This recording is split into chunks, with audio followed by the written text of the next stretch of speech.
Welcome to NewsX World Explainer series. I'm Asuma Kataoka. The Netherlands is sounding the alarm. Dutch Defense Minister Ruben Brekelmans says Russia is using banned chemical weapons in Ukraine, and it's no longer isolated incidents.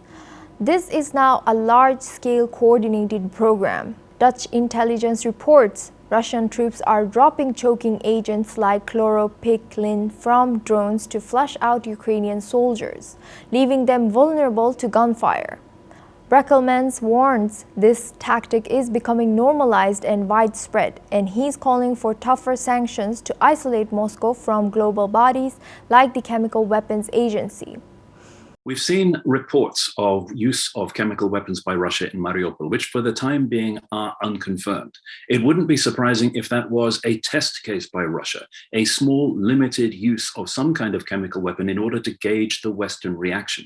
Because if Russia discovers that it can use chemical weapons without triggering a serious response from the West, then this will just encourage it. We had credible information that Russian forces may use a variety of riot control agents, including tear gas, mixed with chemical agents that would cause stronger symptoms, to weaken and incapacitate entrenched Ukrainian fighters and civilians as part of the aggressive campaign to take Mariupol.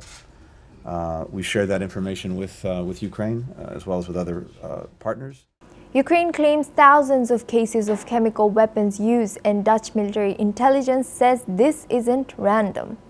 They believe Russian scientists are actively developing new agents, with commanders issuing field orders to deploy them. Ukrainian health authorities link at least 3 deaths and more than 2,500 injuries directly to chemical agents. Even if we set aside a proven fact that Russia does not possess any chemical or biological weapons, what is the rationale for using them in Ukraine, in the close proximity to the Russian border?